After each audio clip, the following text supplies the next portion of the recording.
Hey there, I'm Sara, a portrait and wedding photographer and your host for Wedding Secrets Unveiled. This is a podcast where we cut through the complexity of wedding planning, leaving you with everything you need to know directly from the industry experts. If you want to simplify your wedding planning while having fun, of course, you came to the right place. Join me while I guide you through your planning, starting from your engagement to your big day when you say, I do. After photographing for over 20 years, I am sharing with you tips and tricks to cut through the excess noise. Because I believe from the moment you said yes, your planning experience should be a magical time in your life.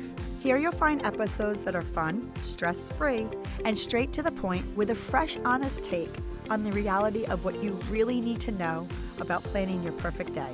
Let's dive in. Welcome back to Wedding Secrets Unveiled podcast, friends. I'm your host, Sara Zarella, and today this is part 2 of 2, where I'm joined again by Katie, M, and Pamela. They are 3 event planners locally in the area, and we are having a roundtable discussion about planning your wedding and just really talking in a very frank, honest conversation. So if you just want to get some inside scoop about planning your wedding and listening to 3 leading ladies, this is the podcast episode for you. All right, well, welcome back to Wedding Secrets Unveiled podcast, friends. I'm your host, Sara Zarella, and today we are at episode 2 of 2. We're just roundtabling it with the fabulous Devaud, Pamela Dorsey, Katie Ryan. And they are all event planners here in the New England area. And so we're just going to take off where we left off. So if you haven't tuned in, tune into last episode. This is episode 2. So with that said, we ended with talking a little bit about, I think it was you that we were talking a couple weeks ago about the new generation. Yeah. And versus mom, right? And mom planning weddings. I find right now that there's sort of a 3-part dance going on, which is you have the boomer generation whose parents planned their weddings. So the current bride's grandmothers planned mom's wedding. And then moms raised these independent ladies who are all planning their own weddings. And so you have a boomer generation of mothers of the bride, mothers of the groom who never got to plan their own weddings or plan a wedding. And I find that they can sometimes be very, very opinionated in the planning process, sometimes in a really unhelpful way. Not that their opinions don't matter, they do, but I think they can sometimes put untoward stress on a bride or a groom. And then I think you also are running into this shift generationally right now, where we're moving out of the out of millennials who are getting married, and now we're into Gen Z. And the personality shift is drastic. I think that's been a huge, impact on a lot of our mental health. No, and you brought up a good point, because some things that happened at the mother's wedding, they're dumbfounded that why do we have to do this? For instance, the bride got their hair and makeup done. They're like, what do you mean the wedding party is? Don't they come with their hair and makeup done? And I guess I'll put on the dress here. And nope. It's a whole morning of. It is. It's all different like that. Or just the newest thing is introducing them to a welcome reception. Oh, yes. And they're A like, rehearsal dinner welcome. Wait a minute. They're like, rein this in. Like, how is it? Which there is no way to do so. No. That's a new trend that is hot and heavy right now. And when people ask I guess me, I was a trendsetter because Pamela, 11 years ago at this point, this month, we had a 3-day affair going on. Sarah, I didn't sleep for 3 days. Remember? Oh, I remember very Rehearsal well. dinner. Yes. Rehearsal. Yep. Yep. Well, anyways. Yep. But what and can I only invite a certain amount of people?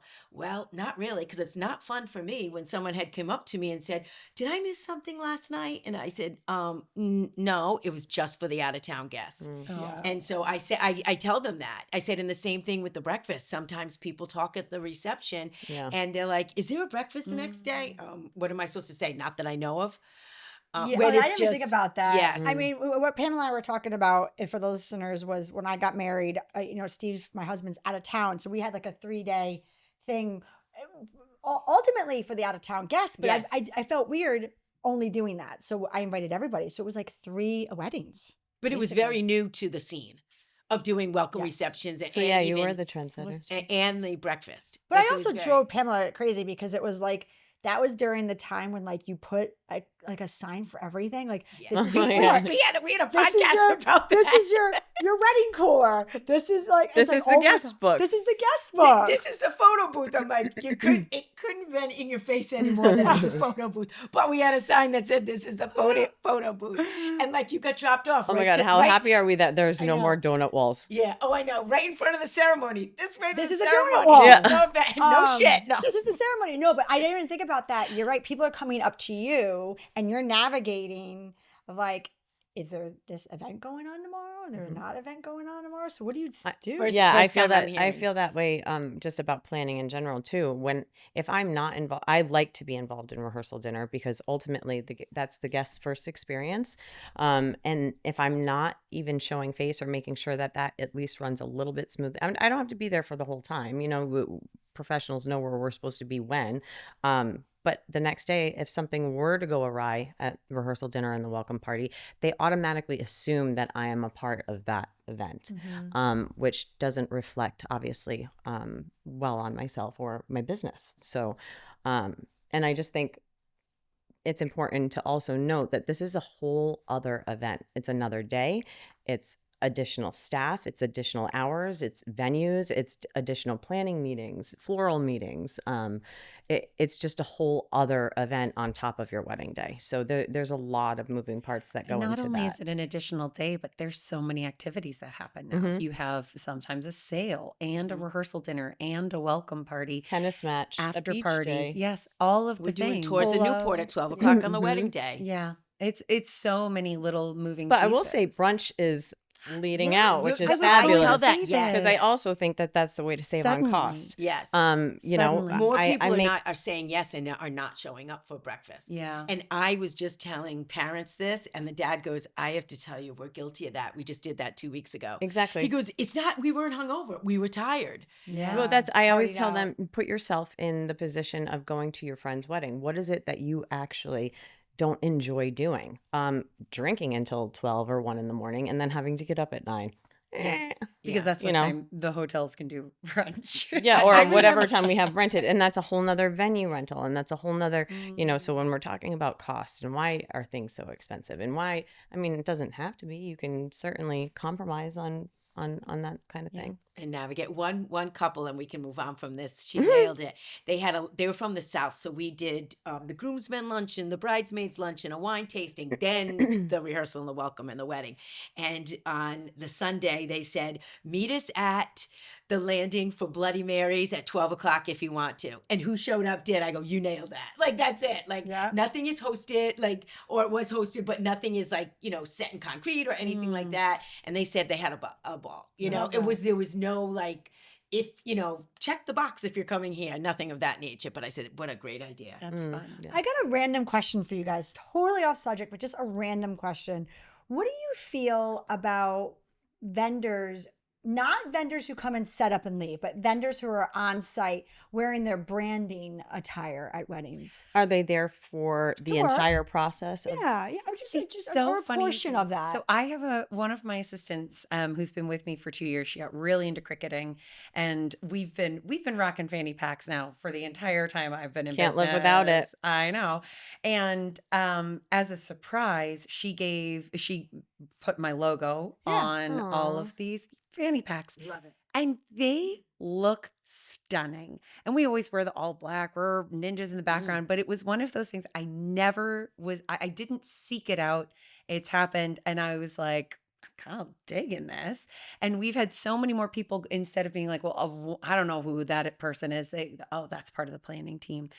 I don't mind subtle branding personally. I don't like, I don't know. I It's think also a chew nice in your way to face is a separate lot. from the Yeah. venue. Yeah. So, you know, can you get a server and pour wine? I'm busy doing something else. Yeah. I'm certainly going to keep that in mind and find somebody for you, but I don't work for the venue. I have another Yes. job. So that's not necessarily a Yeah. bad thing. I do think the flashiness, like if you have, you know, a band that wants to put their big banner across it, nah. that kind of thing. There's a cheesiness level somewhere. like- There's a line in the sand. Yeah. But getting to your point, because we do have, like, for instance, if the florists are going to be on site, they need to be in all black and like shorts kind of to your knees. It's not like, I mean, I've seen some stuff show up and I'm like, I don't you're know. not, I disagree with you there. I They're don't know. hot. They're lugging stuff. Yeah, They but got to they're be able still to like- bend She down, doesn't want sit your up. ass cheeks hanging out. Exactly. Yeah. I No, don't to a and I certain don't want you extent, showing up but- in neon. I like you can go to Target and you can get black shorts and you can get a top. I tell my crew it's a uniform. I don't care. Like, I don't want, like, my crew is not going to show up with nose rings and things like that. I said, this is what you're going to wear. It's a uniform if you want to work for me, because there's a lot of places that have dress codes. I don't And this is- necessarily think it has to be black though either, because they're also repurposing and moving and need to get through certain areas sometimes where it's a nice way to like sneak in and showcase. Yes, Sorry. well, what I'm saying is I put everything out there, but I have to tell you, like, there's photographers and videographers that show up sometimes in a nice button-down shirt and things of that nature. I'm all in. And someone said, I wear a gray suit. I'm like, perfect. But I also had a videographer show up and it was for a church wedding with checkered shirts. So I am particular. Like, it's my whole thing that this is us. We're the hired help. You know, get on with it. And I say, if you're going to be on site after 6 o'clock, if there's an officiant and they're not wearing a black robe, they have to wear a solid color dress and no bright ties. Because I had 2 weddings that I couldn't use the pictures because of this big flower red thing, and that wasn't her colors. And then another one, the tie, it was like, oh my gosh, I couldn't wear it. You know what I mean? The officiant's tie was in I had picture. a rehearsal dinner where we were requested to wear pink and greens because the whole guest count were wearing pink and greens. And I actually connected with the mom and said, I thought about this just logistically because of so many things that happen, and I need to be able to point out and find people right away. And the way that my eyes like scan a room, I'm like, there he is. So if everybody's in the same color, I'm going to be like searching, which isn't really ideal. But branding is tough. I don't mind. Like I said, I think subtle's good. Yeah, subtle's the way good. to Yeah, I was go. just curious. I mean, just popped in my head. I was Elevate it just a little curious bit, if- making sure it goes with the vibe. I don't is think good. it really needs to be with a photographer and videographer. Like, I think I've seen some, like, I'm going to tell you, I've seen some photographers like come with like full makeup and this, and I'm like, God, she's so put together. As I'm like sweating. Like, I know I'm in 6 layers of sweat right now, but I'm smiling. And a bunch I'm good, of right? Yeah. dry shampoo. Yeah, exactly. I'm like, oh my gosh. So, but I think if you want to put on like a jacket at 10 o'clock at night and it's got your logo on it, that's nice. But I think the branding is like the people, like, like setting up like for the signage, setting up for the flowers, setting up for the decor. Like, I think that is, but I do have like a little dress code after when the bride and groom are there. But I just think it's dress code and expectation. Yeah. And I have, I mean, you guys, Target, Walmart, and get the pants hemmed. Do you know what I mean? I'll put your outfit together. I was in the buying industry. I'm like, I can do it on a budget. I can use a coupon. Like, and I can get you guys looking like $1 million. You know what I mean? Because fashion's a look, not a price tag. Yeah. So let me help you out here. I'm good. You got me. I'm a resource. Pam, you are very passionate about this, and I love that. What are your thoughts on shoes? Because we've talked about how we run around for Yes. more than half a day. I don't know about you. Maybe it's because we're OGs, but my feet get tired. And I have a nice pair of subtle sneakers, but they're all black. Yeah. And you just made a face because you're like, oh dear God. No, I've got a pair of black sneakers too. Okay, And they're so comfortable. is that okay? Yes, and I wear I got my cute little Burberrys and I love them. Oh, I love Did you it. see the new I love Chanels? it. They're so flippin'. But anyways, so I wear those, and I like my gold Lily sneakers. Oh. And a couple people have said that hired me. They're like, watch Pamela's sneakers on Game Day, Game Day.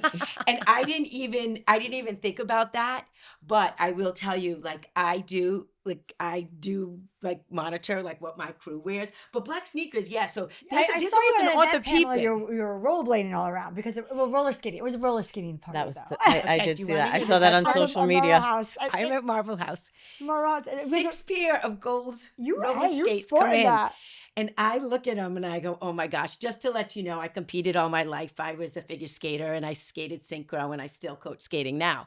So when I saw those roller skates come in and I had a new vendor florist that came in and hadn't worked with me before, they couldn't stop laughing. I was they dying. were videoing That's me. the best. this And video- I just was like, I'm just going to do it just once. I was And dying just because went my team did that event, but I didn't do that event. But I edit everything that comes through the doors here, and I'm Yeah. editing it, and all of a sudden I see Pamela. It's just like in the roller skates. It's going by. I'm like, I'm dead. I saw it on dead, social media, They dead. were and I size was like, 9 that and I is was a epic. size 7. So and I was epic. like, oh my gosh. I had tears in my eyes. We were laughing. I love that. And that event was 6 weeks. 6 weeks for that. That's all we did it in. So it was just like, but everything was in place and that was fun. It was a good and, event. and did you see the music? They see me rolling. I Oh, can't yes. sing. I can't sing. I sound like a dead duck. I can't sing. But anyways, or someone stepped on a duck, whatever it is. Because if it was dead, you couldn't hear it. Oh, life of the party, always. Oh my God. Sorry. Pam. I literally watched that a couple of times. Not gonna lie. You Not say, gonna lie. I'm You gonna had your glasses on. I'm not gonna lie. You just drove by. Yeah. I had the cute little top on. Listen, I got to tell you, there's 2 videos of Katie and I, and we're both working this event together at Rosecliff. And I'm going to put the video together. If you see us, once we're like killing over laughing, and it poured that day. So we'll let You you guys were know. there Wait, the next who? day after me. Yes, because and the headphones. And Katie Oh. and I You are on the worked this headphones. past And I season. keep saying bye. She goes, if you say bye, I'm like, okay, bye. Yeah, so I was. It's funny because I was there the day before. It was a beautiful sunny day. I got the best day, and then the next day it was a torrential downpour. And I see you guys, and I'm like, oh, you guys had ponchos on. And Yeah. I'm like, oh God. Yeah, no, I was introduced to these amazing headsets. It They does are look like amazing. it does look like you're ordering from Dunkin' Donuts. I get it, but it also It's saves, like they're Em awesome. said, we walk so much, and we're all over the place. Like I clocked, 17 miles on Friday and 22 miles on Saturday. That's a lot of walking. Okay, it's like full marathons. Yeah. Your body physically, everything, emotionally, mentally, tired after. But I found these headphones thanks to another vendor of mine that I got to actually put them on because I made fun of him the whole time until I heard it. And then once I heard it, I bought them and I used them for an event. And as we're talking, every single time I was done talking, Pam would go, all right, bye. And I was like, Pam, stop saying bye. I'm on a headset. And then it was, okay, bye. Like at least 15 times. Finally, I was like, give me your headset. You're not allowed. Okay, bye. And then one time I was doing something in the back of the room, getting the bride and groom to cut the cake, and they're like talking. I took the headphones and just like shut them off. Like I got this, guys. Like I'll put you in timeout.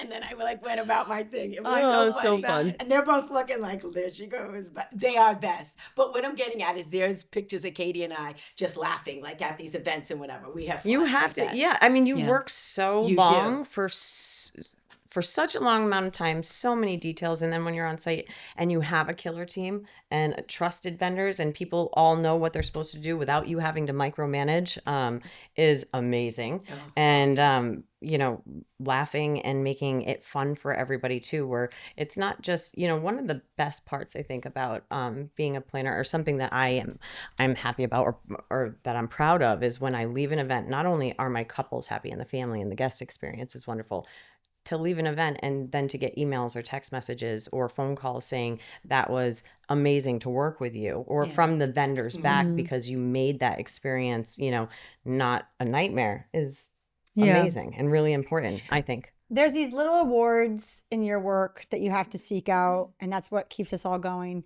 For you guys, for me, it's when I see my pictures on the walls, especially when I do like the same siblings, or maybe after I go to their house and I do their baby photos or their family photos, and I see the pictures that I were able to capture for them. I'm like, that's a legacy that I created for them, and I had the honor of doing it. So like we all have our little I'm like tearing up You even really thinking preserve about it. moments. Oh, You I love really it. preserve I love it. moments. It's what makes me. I'm driving over the Newport Bridge and I'm cursing like everybody's at the beach, everybody's on the sailboats. How are you guys? I'm like, I don't want to go to work, and I get there and I'm like, this is why we do it. Yeah. All right. So on that note, I'm going to take a quick break, and when we get back, I want to talk a little bit about behind the scenes. I appreciate you being here. And hey, if you like what you're hearing, I encourage you to check out our website at sarahzarella.com. And don't forget, you can actually subscribe to this podcast wherever you're listening so you never miss an episode. And I would so appreciate if you left a fabulous review on Apple Podcast. Even better, share it with a friend. It's a great way to show your support. And now, let's get back to the episode. Well, welcome back to Wedding Secrets Unveiled podcast, friends. So before the break, we were just continuing our discussion that we were having a couple weeks ago, but I want to get into it right now, a little bit of behind the scenes. Oh, so fun. Deep breaths. Behind the scenes. So I bet you there's an expectation a little bit about like what you do and what you don't do, and maybe what you are supposed to be doing versus what you're not supposed to be doing, going above and beyond type of scenarios versus not going above and beyond.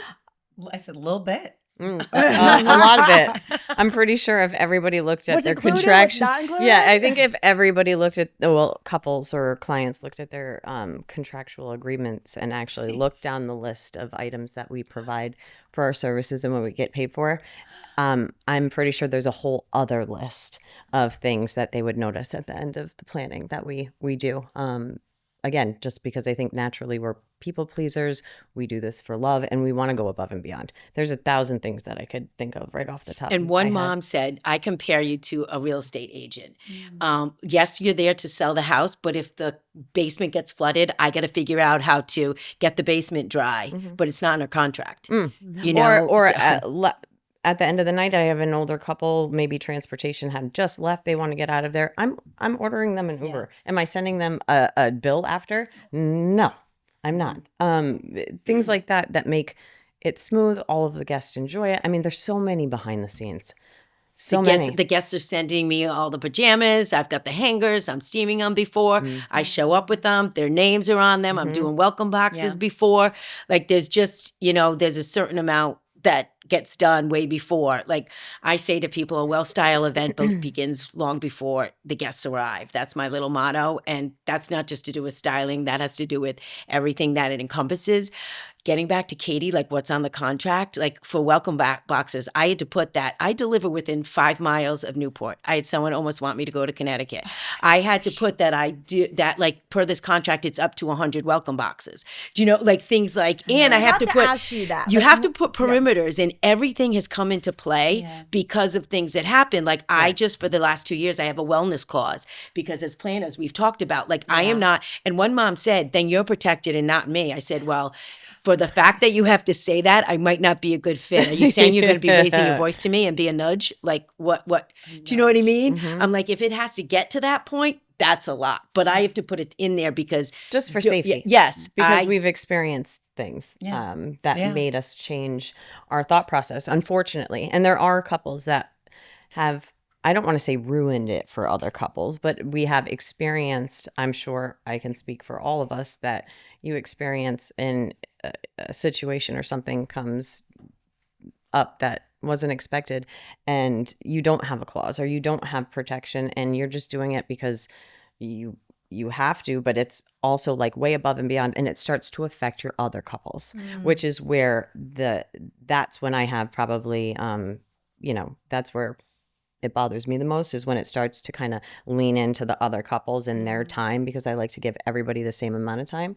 But that, to touch back on your point, like behind the scenes, and what you don't know, right? So I had, just as an example, I had a couple that hired, I don't normally do DOCs for my own reason, day of coordination, and that's another topic for another time. But I fell in love with a family. They needed it. It was pretty straightforward, good, well-operated venue. And I was like, I'll take it. And, once I jumped into that process with them, and after reviewing a BEO, I noticed red flags were pinging left and right. And I realized that they didn't have a design meeting. They had no rental order. They're still missing 4 vendors. So I go immediately into damage control. And my focus is on them because I know my job so well. And my couples that are after them, and there were even couples actually before them, I needed to focus on them. And other couples needed to be patient while I'm focusing on fixing the problem for this really important wedding, because all of the weddings are important. Everybody's day is just as important as your day, and we all feel passionately about that. But I have to work in a certain order, and that's what you hire me for. So I was able to plan a wedding pretty much and fix everything in 8 weeks. But in that time, I'm communicating with my other couples, but they don't know what's happening because it's not, of course, I'm not going to share information about my other couples and clients that I work with, but they don't know what's going on in the background. I am literally fixing somebody's biggest day. You're all set. You're in a good spot, and you have to trust my professional guidance. And when I tell you it's go time, or when I tell you to work on this, that's what you have to follow. That's why you're hiring a planner, is so that we take you through that process. So that's something behind the scenes that recently happened that I can share. Is there any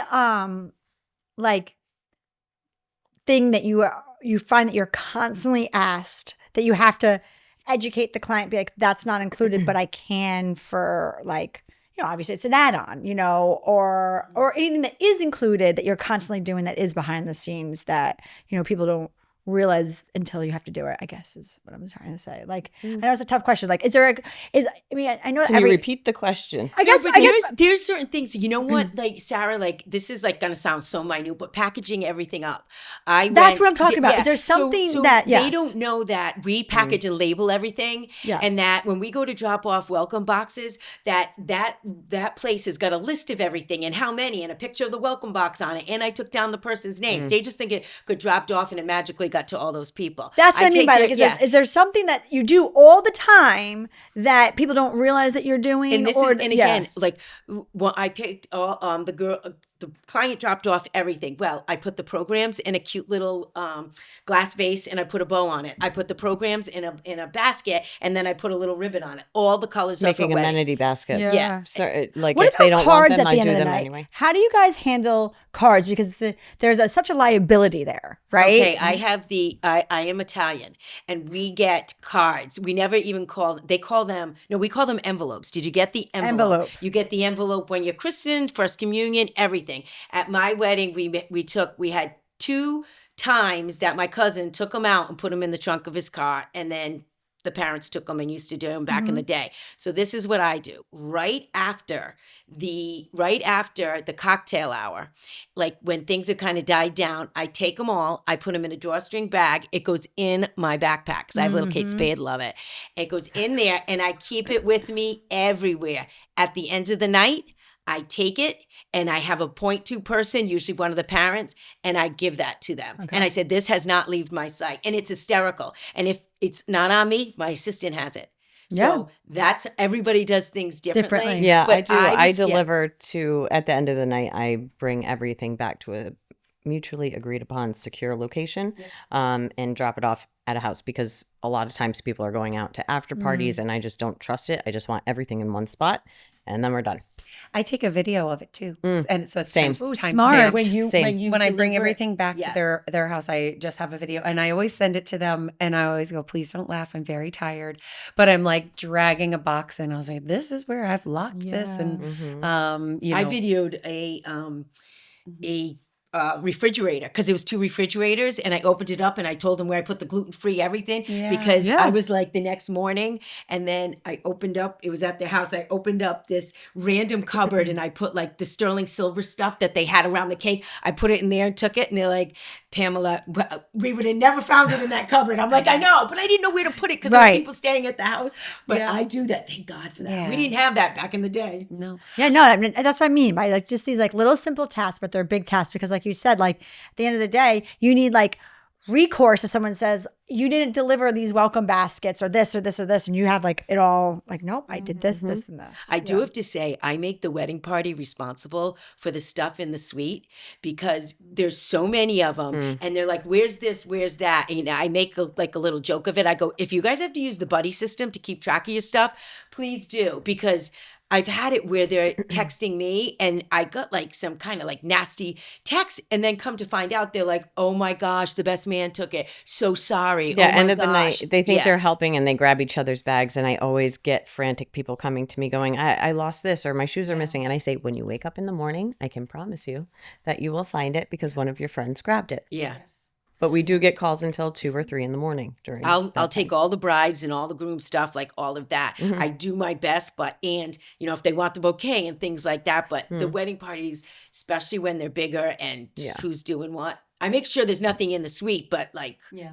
How do you handle text messages coming out of hours that you are working? I'm terrible with this. I talk to my couples all the time. I can't help it. Like sometimes I get on call. I mean, it I depends guess on boundaries is what I'm talking about. I'm agree. terrible Yeah. with boundaries. I'm working on boundaries. I'm working on them. I will tell you, I tell every single one of my clients this, so this is not a surprise. I say my inbox is my to-do list. So if you're texting me on the side, if that's fine. If you are in a meeting or something that I'm not related to and you have a very quick question or, hey, I don't want to forget about X, Y, and Z, great. But if you send me a giant text bubble that is like clearly an email, I will often respond, hey, this is really great to know. Please send me an email. Because otherwise it's going to get lost between shuffle, DMs and emails. And How many this, vendors are talking to you Am that I- day? I or do what the you're same doing? hard. It's and so Katie, hard. you had told me once, are you getting the texts with like a timeline on it? And you're like, yeah. And I told them, send me an email because it gets pushed down. And that's the word that I use now. I said, I just want to let you know your text messages get pushed down. I'm only replying to emails. And I spent like 20 minutes in my trying to find this email. Yes. It was a text. It was a text. Yeah. But like, I'm like, I know I read it. I wasn't going crazy. But it was like, and I'm like, you can't do that. Like, again, like, hey, I'm going to be late for a meeting. Hey, this, we get that. I you do know? think different personalities, though, allow for different things. So I think that, and lifestyles, some people have families and different jobs, and maybe you do a stationary company and you're planning. Like there's a lot to manage. I sometimes text is easier for me. I have a brain that works differently, I think, where everything is compartmentalized and organized in my head, and it's hard sometimes to even communicate how much information is in my brain. But text messages don't bother me, and I can still kind of organize, and they're usually quick questions if you need to hop on a call or something. But I do find that lately, and I don't know if you've noticed this, that the email communication is overwhelming. It is. Yeah. Okay. Because I don't know if you even experience it on your end because you have, or vendors or different vendors, but what I've noticed, and I will say it's been after COVID, unfortunately, but, I used to be able to write down a checklist and shut it down, go to sleep, 9, 10 o'clock at night, wake up, start again. Now I shoot out an email, I get an automatic reply, then more questions about that reply that continue for hours, and I can't get to my next couple. So, having that buffer 24 to 36 to 48 hours, like everybody's wedding is important, but we're also dealing, depending on how many weddings you take a season, I can have anywhere between 8 to 13 to 14 weddings that I'm planning. And emails, I went from having, 50 emails to now I just give up. Like my email inbox is like 496. Ooh, I just got sweaty hearing that. Yeah. Like, I mean, gosh. it's a lot because it's just this rapid it's machine constant. fire. And I know that people are working from home and they're checking their personal email, but we have to work on certain things at certain times. There's an order and a sequence that we follow. And sometimes, I'd rather hop on a phone call and get it done quicker than a 2-hour back and forth email exchange. Well, what we'll do is before our wrap up question, I have one more question to ask you guys, and a little bit just about like hotel and room blocks. Oh Oof. my gosh. Okay. Okay, pain point. Go. Pain point. Am Way, go. way to end the show. I know. strong. Oh, You boy. start. I'm putting on the buckle. I know. Watch out. So I will say, there are some planners out there who don't even, in their contracts, they say, we will not help you with this because Wow, because that's a really big. It's a piece. it is a big piece. And I'm going to It's a speak lot. specifically to Newport because I think that's where we're That's all why based. I'm bringing it up. It's Newport. So it used to be that exactly a year in advance, you could get room blocks at hotels. And then some of the hotels said, hey, we can monopolize on having an earlier thing, but they change the turnover rate from year to year with hotels, not only from staffing, but also from management. There's so many hotels that change hands Same thing every with venues. single year, and venues. And so what is true one year is not true the next year. On top of that, With pricing and policies, yeah. everything, there's so many boutique hotels that have popped up in the last 5 years in Newport. What ends up happening is the Newport hotels can charge more with 2 to 3 night minimums. And so they do. Well, now Middletown, which is right next door to Newport, is also monopolizing on that. And they say, hey, we're still cheaper at $500 a night for a 2-night minimum. And suddenly you're finding that guests if they want something that's affordable, there's very few hotels that you can go to. But the circle is expanding, which means longer transportation times and what have you. I have found I'm doing a bit of a mix, because not only do you want to find these hotel room blocks, on top of that, a huge portion of your guests want the rental houses. They want Airbnb, But that's what Vrbo, we're doing then. So if those. all of these hotels want to increase the pricing, our job is to provide Airbnbs, rental properties, being like bed and breakfast that we have good relationships with, that will do a full buy. Because not only do you not just walk into a room with a bed and a TV and everything very, compact for the cost that's being spent for a wedding weekend, you can have a whole house. You can do this. So if they want to go in that direction, let it. It's going to take a few years, but let's. Yeah. Oh, you seeing that it's outrageous right now? Oh, yeah. It is, yes. And they're changing the hotels in Middletown for the first time. If you want to get, they'll do a room block, but if you want to get the discounted rate, there's a financial obligation. And I was like, that never wait a used to minute. happen. Or you have to have an event there in order to get the room blocks. Yeah. So we just have to be creative, as far as understanding that people want to use Marriott room points and people want to be downtown. They're going to find their own stuff. When you wait last minute to book your hotel, everybody knows that you can get it for cheaper. So wait until the last second. And they're trying to, we just have to be creative with how we're directing our couples. But I do think it's outrageous. But I also think pricing in general in the wedding industry I'm seeing a huge shift with vendor pricing. You kind of expect year to year a small incremental increase. Hotels are usually 1% to 3% every year. Yeah. That's like tripled. Yeah.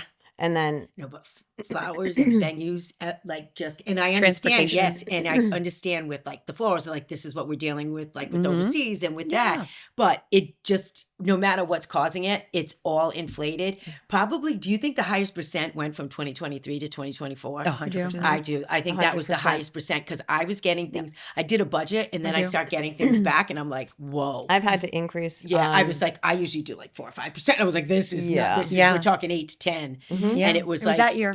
Yeah. I was about to say it before you even said it. It was 2 years ago. Yep, it was that jump, because that was like the biggest increase that I saw. And that's very frustrating too. I mean, for me as a planner, when